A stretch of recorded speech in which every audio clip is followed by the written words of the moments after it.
19h45 chez vous, également chez nous ici sur Bénin Business 24. Bienvenue à toutes et à tous, voici le sommaire. Une plateforme numérique est désormais mise à la disposition des acteurs de la lutte contre les violences basées sur le genre. Il s'agit d'une bibliothèque numérique spécialisée.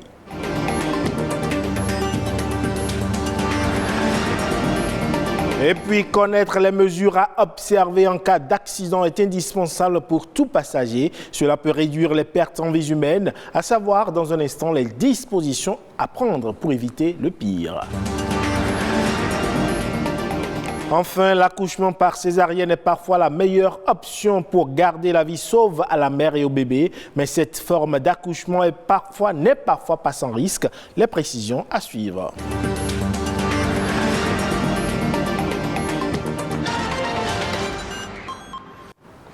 Nous sommes le 12 février et chaque année, cette date marque la journée mondiale de Darwin, à savoir le Darwin Day. Cette date correspond à l'anniversaire de la naissance de Charles Darwin, le pionnier de la théorie de l'évolution par la sélection naturelle. Pionnier de l'évolutionnisme donc, la théorie de Darwin, particulièrement novatrice au début du 19e siècle, a ouvert la porte à des avancées scientifiques conséquentes. Depuis, cette théorie n'a cessé de s'enrichir, de se nuancer et de se complexifier dans les différents domaines scientifiques. Cette journée est donc l'occasion pour de nombreuses écoles, associations, universités et scientifiques à travers le monde de promouvoir les sciences, notamment les sciences de l'humanité. Je le disais dans les titres, le Bénin dispose d'une bibliothèque numérique spécialisée sur les violences basées sur le genre. Cette bibliothèque est le fruit de la coopération entre le ministère des Affaires sociales et de la microfinance et l'ambassade des Pays-Bas. Et cette bibliothèque offre un accès gratuit et permanent aux documents d'archives sur cette thématique. Donatien Falola et Amandine Anyambossou étaient présents pour le lancement de cette bibliothèque. C'est une plateforme dédiée. Elle offre un accès gratuit à la documentation sur les violences basées sur le genre. Les chercheurs et consorts se demandent parfois où aller chercher les documents officiels. Parce qu'il y a des documents qui sont produits un peu partout par des structures qui n'ont pas la légitimité de les produire. Tous ceux qui seront dans un besoin donné de documents relatifs au VBG, dès qu'ils font sur notre lien qui est bibliothèque.social.gouv.bj/VBG, ils peuvent accéder à toute forme de documents relatifs au VBG. C'est non seulement un pas de plus dans le processus de dématérialisation, mais également de mise à disposition du grand public des documents relatifs aux violences basées sur le genre. Le premier défi est lié à la vulgarisation de cette plateforme. Le deuxième défi, de notre point de vue, c'est la mise à jour de la plateforme. Et le dernier défi, qui est normalement une conséquence logique des deux derniers, c'est bien évidemment l'utilisation et l'appropriation de cette plateforme. Cette action cadre avec l'axe stratégique numéro 2 du programme d'action du gouvernement, à savoir consolidation de la gouvernance, opérationnalisée par l'action numéro 1 relative à la dynamisation et à la modernisation de l'administration publique. D'autre part, elle favorise la recherche documentaire du grand public sur la législation et la documentation produite au Bénin sur les violences basées sur le genre. La bibliothèque numérique spécialisée sur les violences basées sur le genre regroupe les documents par typologie. Elle offre une facilité de recherche et les documents sont en téléchargement libre.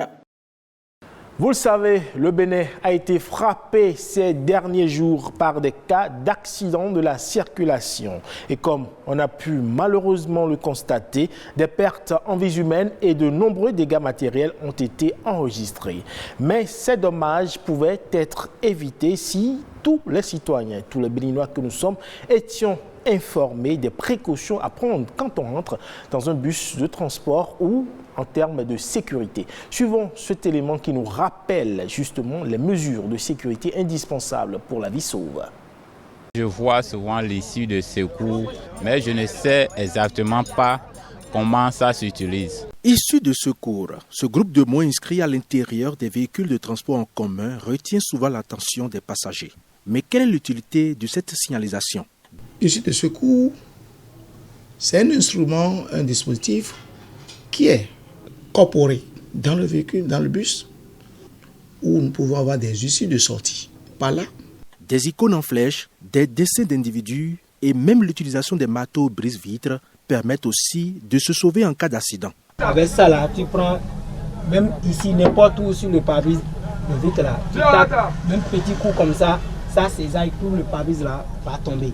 Il y a souvent un dispositif sous forme de marteau. Et puis vous tapez, vous n'avez pas besoin d'une très grande force.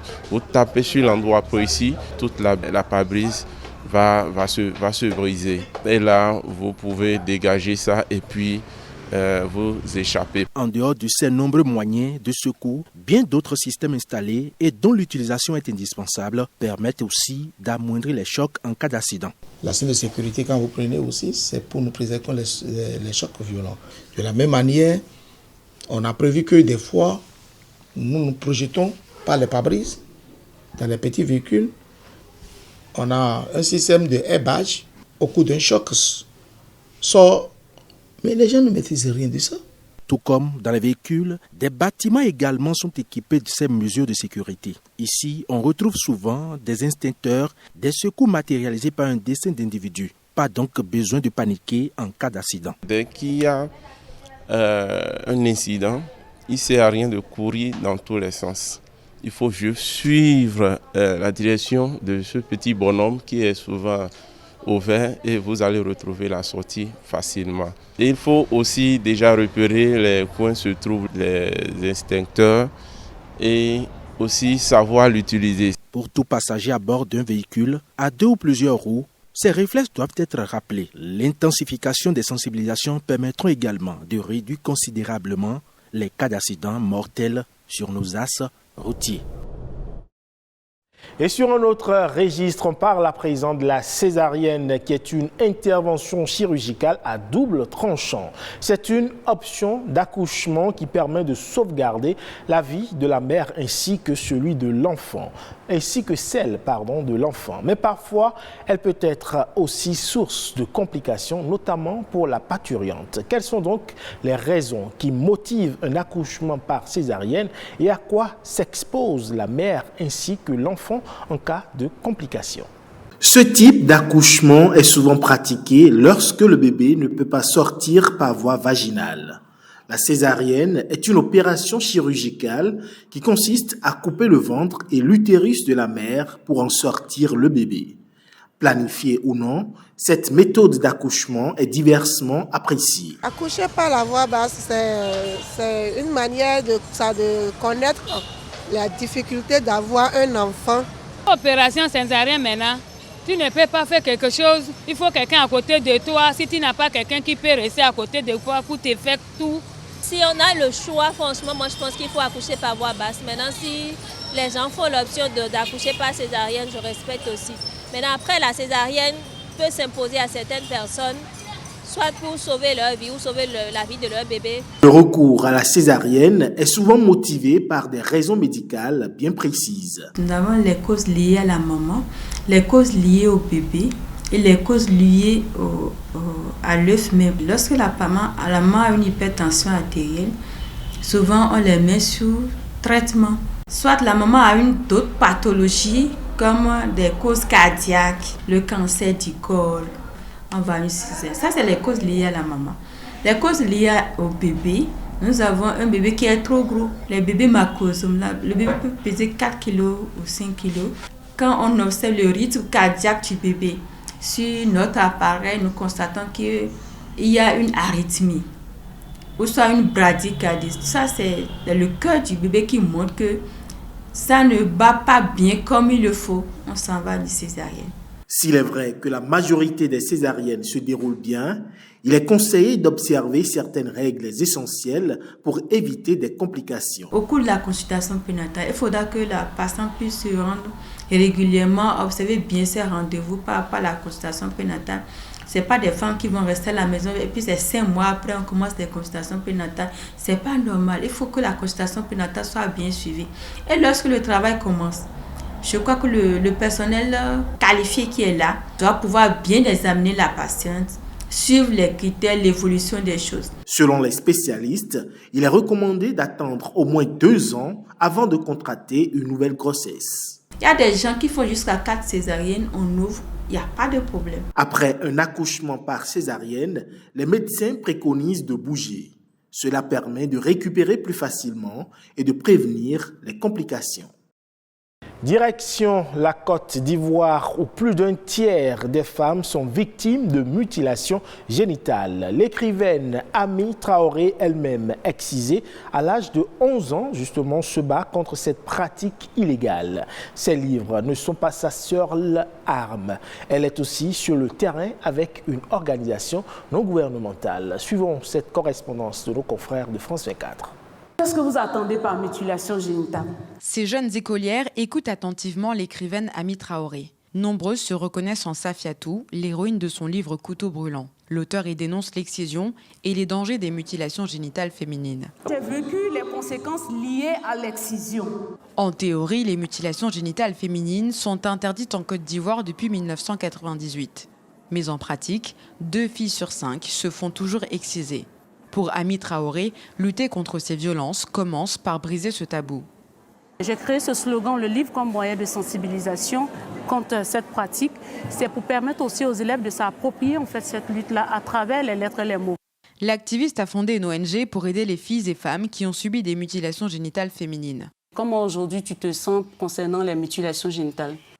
Elle a mis en place un numéro vert pour que ces femmes ne se sentent plus isolées. Moi, je fais beaucoup de sensibilisation, mais pour des problèmes liés, par exemple, juridiques, ça peut être d'ordre juridique, ça peut être d'ordre psychologique. Je peux toujours référer, par exemple, au médecin. Ces femmes sont redirigées vers le docteur Côme. Il est l'un des rares experts en chirurgie réparatrice en Côte d'Ivoire. Le petit bout qui sort là, c'est ce que les exciseuses ont coupé. La chirurgie réparatrice permet de réduire les douleurs et les risques de complications, mais aussi de redonner une sensibilité au clitoris. Mais pour le docteur Côme, il faut en faire plus. Le gros problème même, c'est la sensibilisation. Ce n'est pas forcément la chirurgie.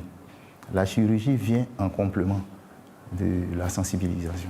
La Côte d'Ivoire s'est engagée à mettre fin aux mutilations génitales féminines d'ici 2030. Pour les militants comme Ami Traoré, la Côte d'Ivoire y parviendra à condition de mettre l'accent sur l'éducation des filles et l'autonomisation des femmes. Ainsi se referme ce 19h45 que vous pouvez retrouver sur toutes nos plateformes digitales, Facebook ainsi que le site internet de l'ORTB, le www.ortb.bj. Merci à toutes et à tous et à bientôt.